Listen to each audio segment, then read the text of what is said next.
नमस्कार. महासागरच्या खरीखरीमध्ये मी सुजाता आपले स्वागत करते. लालू कंपनीवर योग्य आणि मोक्याच्या वेळी कायदेशीर कुऱ्हाड चालली.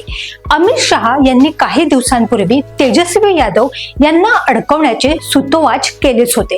लालू प्रसाद यादव केंद्रीय रेल्वेमंत्री असताना त्यांनी जो एका हॉटेलबाबत खास व्यवहार केला, या व्यवहाराच्या बदल्यात त्यांना स्वस्त भावात जमीन देण्यात आली होती, असा सीबीआयचा दावा आहे.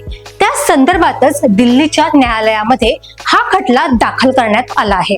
आरोपी म्हणून या खटल्यामध्ये तेजस्वी यादव या त्यांच्या पुत्राचाही आरोपी म्हणून समावेश करण्यात आलेला आहे. तेजस्वी यादव त्यावेळी 18 वर्षांपेक्षा खूपच कमी वयाचा होता. तेजस्वी सध्या बिहारमध्ये तेजाने चमकत आहे. त्याच्याबरोबर काँग्रेसही आलेली आहे. त्यामुळे इंडिया आघाडीमध्ये तो स्वतःला मुजोर म्हणत आहेत.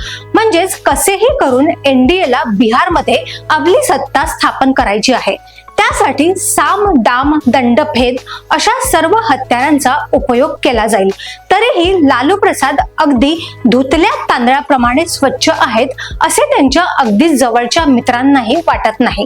पण आता बिहार विधानसभा निवडणुकीच्या तोंडावर निवडणूक लढण्यासाठी जदयू आणि भारतीय जनता पक्ष यांच्या आघाडीला शह देण्यासाठी इंडिया आघाडी पुढे आलेली आहे. आपण या आरोपांचा न्यायालयात मुकाबला करू असे लालूजी आणि तेजस्वी यांनी कितीही जोरजोराने ओरडले तरी बिहारमध्ये त्यांचा प्रभाव पडेल असे सत्ताधाऱ्यांना वाटत नाही. मात्र बिहारमध्ये लालू प्रसाद यादव यांचा प्रभाव आजही जागृत आहे.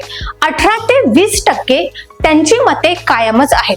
सोबत काँग्रेसचीही 8 ते 9% मते पकडली तर या निवडणुकीमध्ये धैर्याने तेजस्वी यादव यांना निवडणुकीच्या तोंडावर जराही काकू न करता हे दोन्ही नेते लढण्यासाठी तयार आहेत असेच दिसते आहे.